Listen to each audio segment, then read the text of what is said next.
Vamos a pasar al quinto punto. Ahí a quien teníamos designada es a Befard, a la compañera Befard, a ver si la veo en pantalla. Ángeles Befard, ahí estás.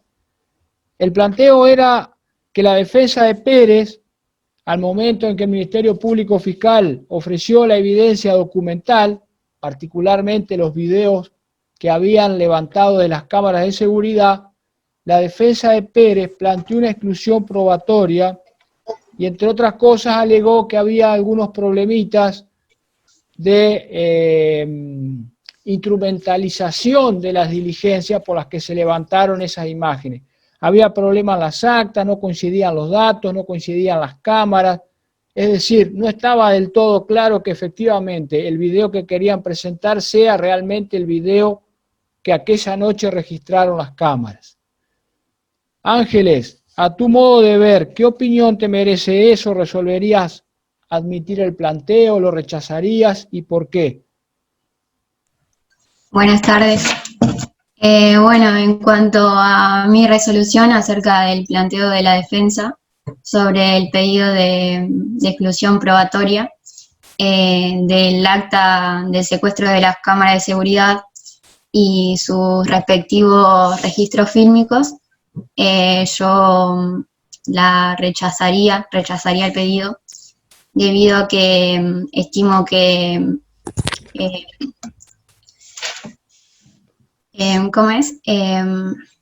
que la prueba documental ofrecida por la Fiscalía es pertinente debido a que se relaciona directamente con el objeto de la investigación, y a su vez, por otra parte, el planteo de la defensa referido a que no se puede constatar lo redactado en el acta y que tampoco puede corroborarse la autoría del imputado en el hecho delictivo, es una cuestión que debe discutirse más adelante en el juicio. Por otro lado, por lo transmitido por las partes, observo que no hay ninguna violación a las garantías constitucionales, como tampoco hay hay alguna ilicitud en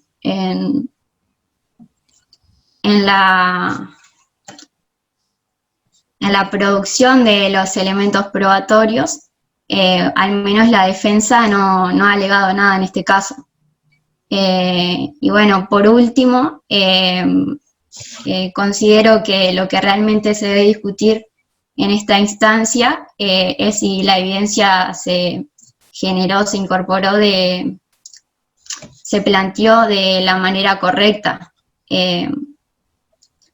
Y nada, todo esto lo fundo en base a los artículos 249, 253 y 255 del Código de Procedimiento.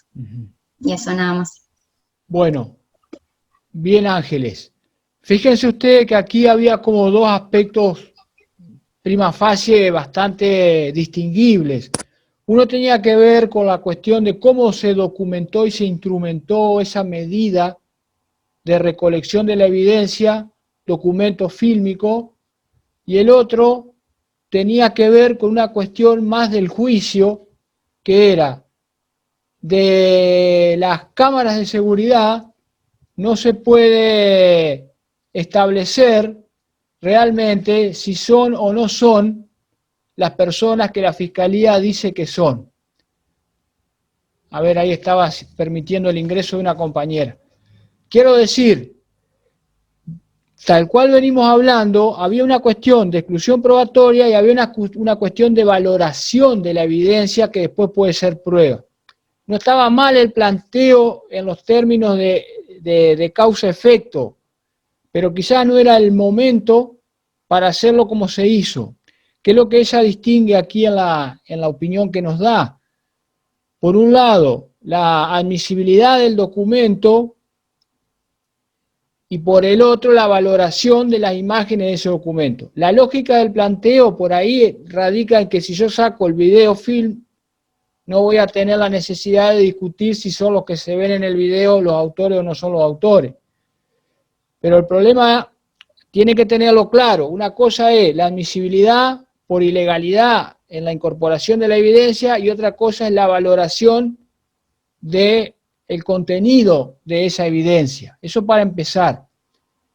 Hubo una vez un caso resonante, trágico, en esta ciudad de no hace tanto tiempo, creo 2012-2013, donde hubo un homicidio en ocasión de robo, mataron al comerciante en calle Balbín.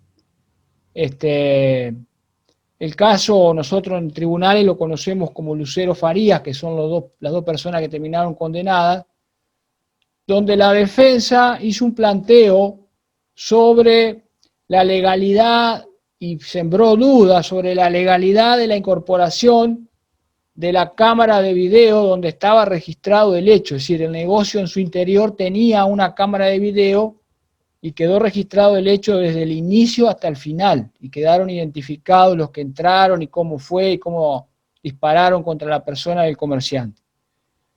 Ahí la defensa hizo una serie de planteamientos que no llegaron a buen puerto, pero que tenían que ver con la incorporación de las imágenes de video.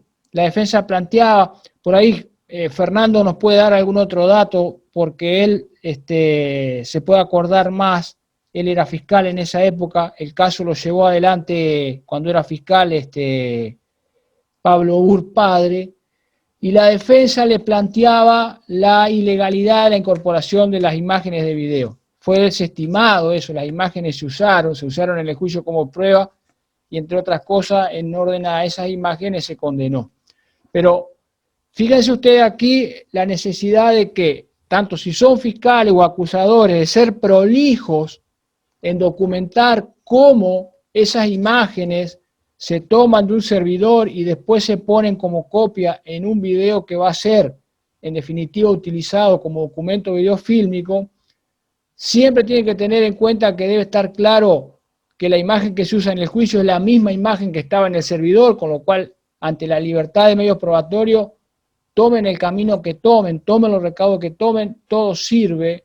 Lo que no puede faltar es la secuencia lógica de que quién levantó, cómo levantó, con qué método levantó, dónde preservó, y que esta copia es fiel de lo que estaba en el servidor, porque ahí sí puede haber un problema de si se quiere, hasta de cadena de custodia de la evidencia, que donde se rompa ese nexo, donde exista un hueco en esa cadena de custodia, puede generar una duda, y la duda puede generar la necesidad o la convicción en un tribunal de sacar el documento.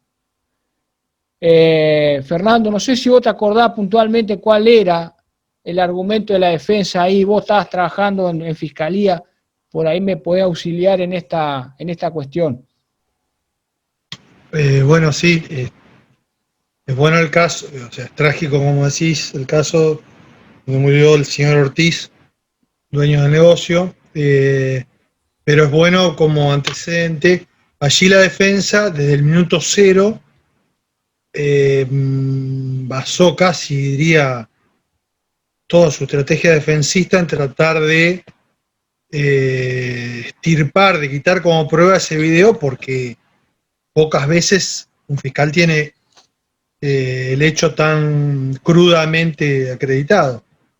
Y los demás testigos, había, creo que la señora de la víctima, que no, por el momento de vivido, no sé si los podría reconocer. Había otra persona comprando que se fue inmediatamente, o sea, podía llegar, si extirpábamos a prueba, los demás testigos a no reconocer a los autores. Lo que se discutía claramente era la autoría del hecho. Era lo único que tenía para pelear la defensa. Si extirpaba ese video, obviamente ponía en jaque la teoría del caso de la fiscalía. O sea, más allá que fue muy bien llevado por Pablo Ur, padre, y tenemos al hijo, Creo yo que la defensa hizo un uso o intentó por todos los medios quitar esa prueba, pero no tenía los fundamentos para hacerlo. Hay veces, bueno, que uno se pelea cuando yo era fiscal, me peleaba con la defensa, pero también reconocía su rol, y bueno, entonces ese planteo lo hizo el día que se secuestró, lo hizo en la etapa intermedia, en el medio apeló a la Cámara, fue en casación, ya jugó todas las fichas y quizás estaba bien a extirpar esa prueba. Luego en el alegato al funcionario policial que levantó esas cámaras, lo cuestionó en el contrainterrogatorio, alegó en el alegato de cierre, alegó en contra de esa prueba, en el escrito casatorio de la condena también lo hizo.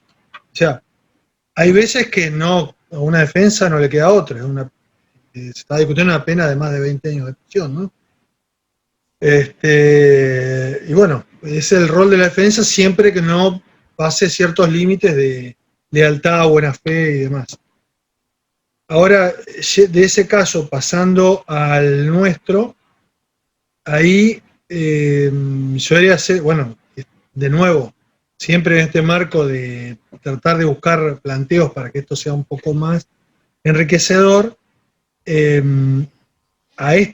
como defensor puntualmente a esta prueba yo no la hubiera cuestionado por dos cuestiones. Una, porque hace a nuestra teoría del caso como defensores, es decir, estamos diciendo, no, hay dudas que estas personas, que mi defendido sea la persona que está filmada, porque son personas que salen con ropas oscuras, en el video no se ve ningún rasgo fisonómico, no se ve, o si yo no lo vi mal, no se ve que lleven armas en las manos, o si se ven es muy dudoso que eso que se diga eso, o se afirme con seguridad o con certeza que eso ocurre.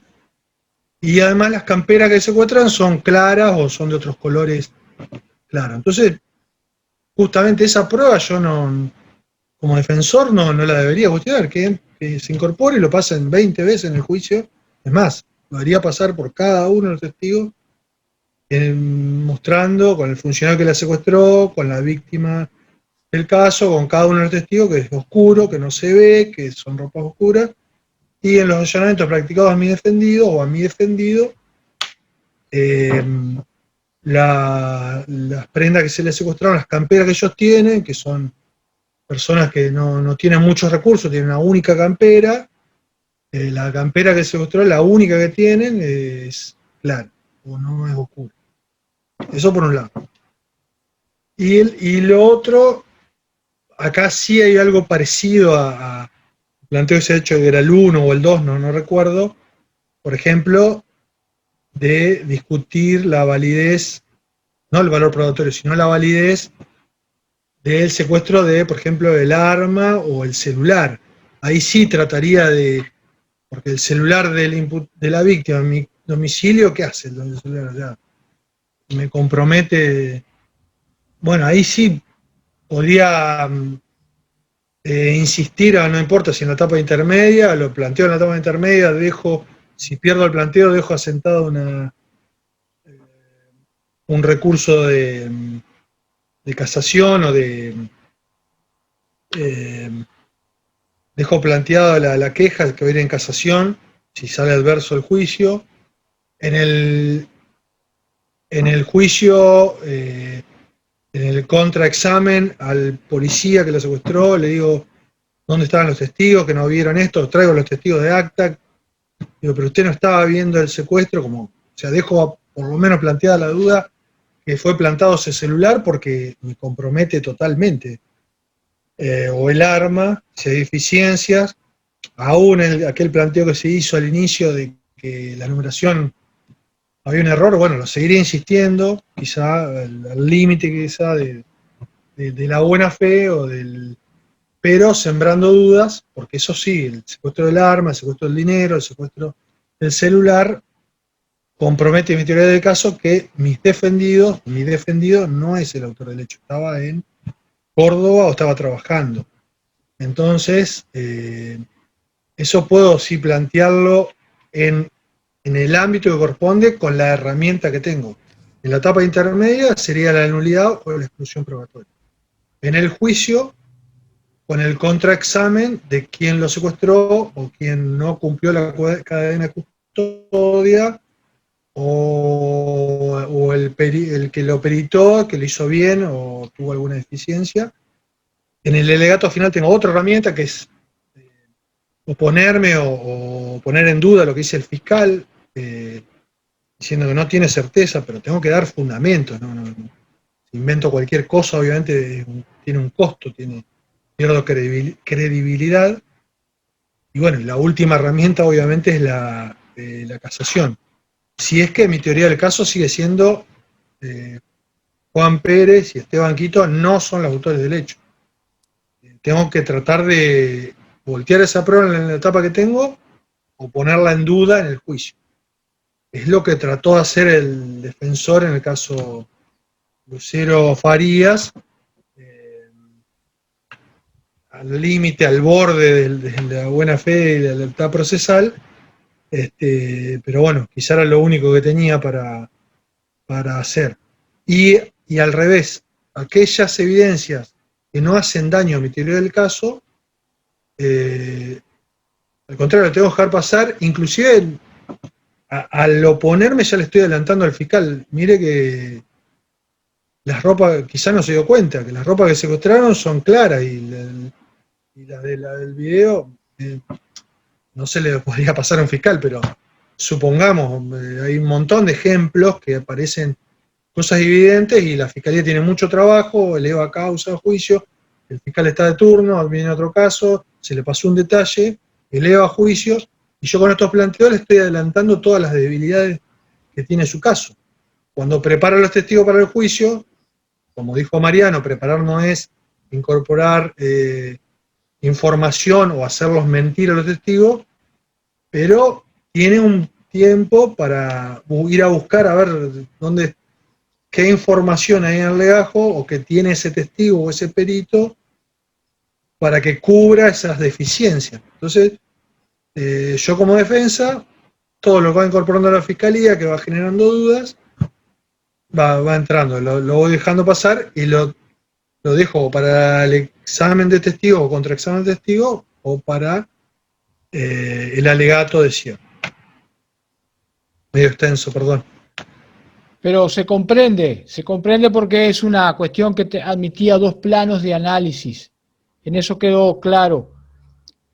Paso ahora al caso o al planteo número 6, Matías Gianera, lo vamos a tener ahí en línea. Este era un planteo de la defensa del imputado Pérez y cuestionaba al Ministerio Público Fiscal que quería se le habilite usar en juicio un documento. El documento era el informe del Registro Nacional de Reincidencia. Y la defensa, entre otras cosas, planteaba de que eso era echarle mano a conceptos propios del derecho penal de autor y no del derecho penal de acto, como que el fiscal era un peligrosista positivista de la escuela italiana del principio del siglo XX. A ver, Matías, si vos fueses el juez, ¿autorizarías, es decir, habilitarías la evidencia documento RNR para que fuera usada en juicio? Y en su caso, ¿por qué? Bueno, como usted dijo, Pablo Burr, como en el rol de fiscal, pide el informe de reincidencia. Sin embargo, no establece para qué lo pide, tipo para qué lo quiere usar como medio de prueba. Y la defensora, siendo Ana de San, se opone. Si bien no basó en garantías constitucionales que se hayan violado, también dijo que no pasó el tiempo suficiente que pide el Código Penal en su artículo 51. Sí dice que considera irrelevante para el juicio, ya que el artículo 253 del Código Procesal Penal de la provincia establece que toda prueba debe ser pertinente, debe ser directa o indirectamente útil para la averiguación de la verdad. Yo, en mi caso, no considero que el informe de reincidencia sea útil para este caso y le daría la razón a la defensa. Muy bien, gracias. Pregunto, Pablo, ¿para qué querías el informe de RNR? Sí, doctor. Creo no haberme olvidado de haber aclarado con respecto a todas las evidencias a partir de la 11 de la documental que le ofrecía en cuanto al qué y cómo del calificante del arma, y en un apartado indiqué que también serviría para el monto de la pena, que sería el caso del Registro Nacional de Reincidencia del imputado. Ujú, ujú. Además que sería utilizado posteriormente por mi colega fiscal, el doctor Cubilla, para pedir las medidas coercitivas correspondientes. Ajá. Bueno, aquí hay una cuestión. Si tiene varias cuestiones en realidad esta situación. Primero, ¿es pertinente o no pertinente el Registro Nacional de Reincidencia, el informe del registro? Si mal no recuerdo, igualmente después pueden revisar ustedes el video donde quedó grabada la audiencia. Pablo dijo que era a los fines de poder justificar un pedido de pena al tiempo de que termine el juicio. Ana dijo también de que en realidad eso era irrelevante porque habían pasado más de 10 años desde la fecha de la condena a la fecha del hecho por el cual se los quería llevar a juicio. Dos cosas. Ana echa mano al artículo 51 del Código Penal, que establece, si ustedes lo leen, entre otras cosas, que pasados 10 años, si yo tuve una condena, esa condena en los términos técnicos jurídicos no se me cuenta como antecedente penal computable, porque pasados 10 años, desde la fecha de la condena a la fecha de comisión del hecho por el cual se me va a juzgar y eventualmente se me puede llegar a condenar, si pasaron 10 años, aquel antecedente no juega en contra mía. Esto está al filo, habría que ver la fecha de la condena anterior y habría que ver la fecha de comisión de este hecho por el que se lo va a juzgar. Pero si hay 10 años, sí hay 10 años. Ana me dice que había 10 años, lo que yo dudaba era si verdaderamente había 10 años en sentido textual, 10 años, de mes a mes, 10 años. En caso de ser así, vamos a analizar en caso de ser como dice Ana, pasaron 10 años, ese antecedente no sirve para nada, porque no lo pueden tener en cuenta. Ahí entra a jugar el criterio de pertinencia del 253. ¿Por qué? Porque el fiscal dice que lo quiere para fundar un pedido de pena. Incluso lo usan ahora para fundar un pedido de medida de coerción, que es lo que viene después, que va a analizar Luciana Larrea. Si pasaron 10 años, ese informe no tiene entidad, no tiene peso incriminante, pues si pasaron 10 años se tiene que contar como que no existe esa condena. Es más, si ustedes leen el 51 del Código Penal, ni siquiera el RNR puede informar que hay una condena. El RNR tiene que informar que no hay nada, porque pasaron 10 años, porque incluso hasta termina siendo hasta un problema legal para quien informa una condena en esas condiciones. No existe, en términos jurídicos no existe. Si pasaron 10 años, no hay ese antecedente.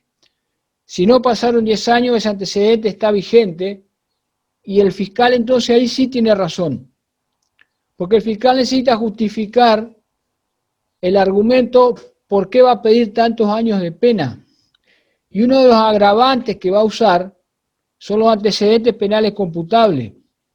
Si ustedes se fijan en el artículo 40 o 41 del Código Penal, cuando el fiscal pide pena y tiene que justificar, uno de los agravantes que puede usar son los antecedentes penales computables. Cuando los jueces ponemos una pena, entre los agravantes que consideramos es si hay o no antecedentes penales computables. Entonces ese documento sería pertinente. ¿Hasta aquí me siguen? ¿Lo entienden? Sí, igual, doctor, no habían pasado 10 años entre el hecho y la sentencia. Bueno, eso Porque el hecho Ana, del 20 de febrero Ana y dice que la sí, Ana sentencia es de dice que marzo. sí. Bueno, le Bueno, invito a a ver la evidencia entonces a la Bueno. señora defensora. ¿Vos decís que la defensa metió gato por liebre? Se podría decir, Bueno, sí, que ahí, la evidencia ahí número hay un 16 del problema, tablero ahí, interactivo. si fuese así, habría un problema de lealtad y buena fe, que el juez tiene que corregir. Pero bueno, Dando un mensaje al colegio de abogados. bueno, lo vamos a tener en cuenta. Si el RNR está vigente porque la condena es hace menos de 10 años, y si esto fuera un sistema juradista, la pregunta que les hago a todos ustedes es la siguiente. ¿Podría la Fiscalía ofrecer este informe de reincidencia criminal para litigar en juicio? ¿O tendría que ofrecerlo para litigar la audiencia de cesura de juicio?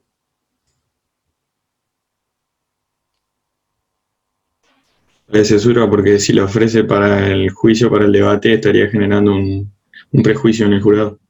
Por ahí va, está bien, Tiago, la respuesta. Ojo con eso, porque ustedes van a ser abogados con juicio por jurado, ya si Dios quiere bastante afianzado, y si ofrecen como evidencia un documento de esta naturaleza para litigar en juicio, el juez le va a decir que no. Porque como el juicio por jurado tiene la cesura de juicio obligatoria, acuérdense, primero se discute autoría y participación, autoría y materialidad, y eventualmente si se declara culpable a la persona en otra audiencia, a renglón seguido, se discute qué pena le van a dar, el RNR solo serviría para discutir la pena, de lo contrario estaríamos en el supuesto que plantea Tiago. En el sistema de juicio común eso no es así, porque si no media por parte de las partes, valga la redundancia, un pedido de cesura de juicio, la cesura no es obligatoria en el sistema de juicio común, es solo obligatoria en el sistema de jurado. Entonces, si nadie pide hacer cesura de juicio, se sobreentiende que va a haber una audiencia de debate donde se van a discutir tanto materialidad, autoría y eventualmente pena y monto de la pena. Y entonces el Registro Nacional de Reincidencia hay que ofrecerlo en esta audiencia y sea para litigar en juicio a los fines que el fiscal entienda corresponda. ¿Les queda claro? Fernando, si querés hacer alguna apreciación, si no paso al otro supuesto de litigación. Sí, muy breve. Yo me había anotado justamente eso, lo de la cesura del juicio. Aún en el juicio común, lo tenemos en el 410 del Código Procesal Penal, la división del debate, y ahí también hay que, sobre todo las defensas, hacer una mirada estratégica y a veces un imputado complicado, pedir la cesura del juicio, pero lo tenemos justamente hasta la etapa intermedia para hacerlo, a este planteo. Por eso, como dijimos el jueves pasado, esta es una audiencia multipropósito donde tenemos que estar atentos y ya ir con una estrategia completa de cómo vamos a ir a un juicio, inclusive este tema de la cesura. También aquí se puede pedir que el juicio se haga en un lugar distinto al lugar donde está sentado el tribunal. Por ejemplo, nuestros tribunales tienen jurisdicción en Colón, en Villaguay, en Tala, o Basavilbaso, supongamos. Y el fiscal o la defensa, por alguna cuestión, le conviene o cree que va a tener mejor resultado, quizás puede pedir hacerlo en Colón, por una determinada cuestión. Tiene hasta esta instancia para pedirlo, como la cesura. Como dijimos, el juicio por jurado es cesura obligatoria, no hay que pedirlo porque ya está determinado por la ley. Pero en otros juicios, por otros delitos o otros montos de pena más que delitos, hay que pedirlo expresamente. Por eso, miremos todo integralmente con visión estratégica. Eso quería decir. Muy bien.